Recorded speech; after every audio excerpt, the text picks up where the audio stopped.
Thank you, everyone. It's a real pleasure to be here today, and many thanks for giving me some time on the stage to talk about calculated risks. So I work in the commerce services team at Pitney Bowes. It's a 98-year-old company that specializes in both digital and physical transactions to help businesses grow both globally and domestically. It might feel that a 98-year-old company is actually in this building today, this building belonging mostly to Google/YouTube.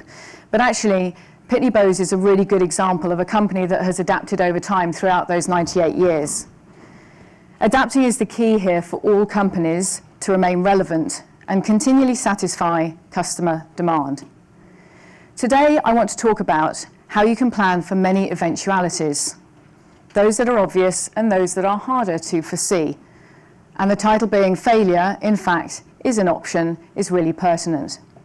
So my 10-year-old son is actually responsible for my chosen topic of discussion today, failure is an option. There were some caveats before, if you noticed on that first page. Watching the news with him a couple of weeks ago, we were watching the spacecraft take off, Falcon Heavy, and we were watching it take off into orbit. And he turned to me and he was fascinated by the mere fact that a businessman now has branched out into launching spacecraft into the solar system. So for Freddie, my son, his experience to date really had been all about looking at footage on YouTube and seeing the Discovery Channel. And he couldn't quite understand how somebody like Elon Musk has branched out into that compared to what he had seen to that date, which was really big space agencies such as NASA, who have invested huge amounts of resources and time and energy into space discovery. I explained to him that Elon obviously has a pretty amazing past, and he knows about, obviously, his Tesla car, being a keen Top Gear fan. And I basically explained to him that all of that preamble before, all of that research and development that Elon and his team have used, he's applied those learnings in order for him to be able to apply that to all of the groundbreaking discovery and engineering around the new spacecraft. Remembering also that SpaceX is his company, its big focus is on ensuring that the outcomes mean that space travel becomes less about exorbitant costs and more about ease of replication and making it a commercially viable option. And if we find some natural resources along the way, then even better. Even on the day of launch, Elon himself, he was extremely skeptical that the mission was going to go successfully. And his team had prepared themselves so much so with all of that disposable data. They tested, retested in preparation for the launch day. And actually on that auspicious day, it was a resounding success.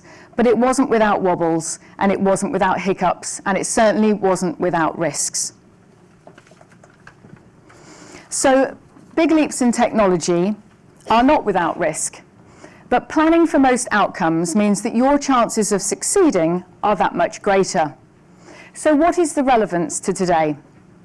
Having worked in retail all of my career, 20 years plus, and seeing that journey of physical stores morphing into the digital age, both domestically and internationally, we are now facing a crossroads full of uncertainty. I don't really need to mention the B word, but I'm sure it will come up. How can businesses weigh up calculated risk versus complacency and the happiness of being satisfied with the status quo? The winners, as I'm sure you all know, are going to, in this particularly fast-paced era that we're living in, will be companies that really dig deep into their data repositories in order to help navigate and shore up their operating models in a world which is full of unknowns. This is one great example, as I'm sure. So there are known unknowns, such as Brexit, and we can plan for those in the main. However, there are also unknown unknowns, which are not so easy to predict. Many businesses are risk-averse, and that is totally understandable in a world that can sometimes be unstable and unpredictable. Having contingency plans in place to cope with the fallout from situations like Brexit mean that you are prepared for those events that are harder to foresee. Repurposing basic foundational realizations and principles and applying them to future events puts companies in a far stronger position to be proactive rather than reactive. If I give a couple of examples from a retail perspective, hopefully it will demonstrate how powerful your data can be in order for you to sustain your future growth. So Brexit will undoubtedly see the UK trading under different terms, specifically with the remaining EU countries. It will impact certainly importation tariffs, and goods are less likely to be free to move under the new regulations, whatever those could be.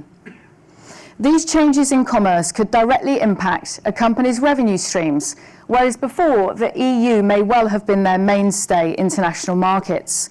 It's all about pivoting to the new and ensuring you diversify.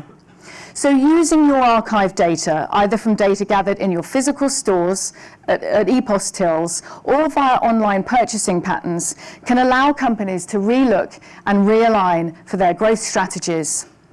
Businesses can evaluate where demand is originating from and how they can encourage consumers to shop across many different sales channels. If the near-term worry is that EU sales are going to start to soften and your brand isn't well known in other regions such as the Americas or APAC, then internationalization of your portfolio has to be a key part of the growth strategy in order to backfill for the lack of revenue streams that you have been used to within the EU. And those opportunities to grow do not necessarily have to be heavy integrations that take years to deliver. So there is time to plan, and you have the data that will help you unlock your brand's potential in markets that you are under-penetrating right now. Diversifying your customer base will be a game changer for those businesses that decide to take that leap of faith. Technology exists today to help businesses be more nimble and acquire net new customers through localization of new markets. This is especially true of websites. For example, translating of critical consumer content, purchasing in foreign currencies, offering foreign payment methods, customer support in local language, compliance with country-specific regulations and specifically duties and taxes across borders. Machine learning is getting more and more sophisticated to assist in increasing your conversion rates.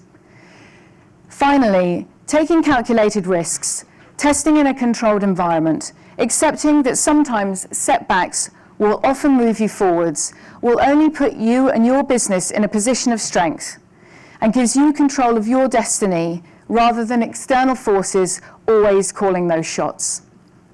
Many thanks. Thank you.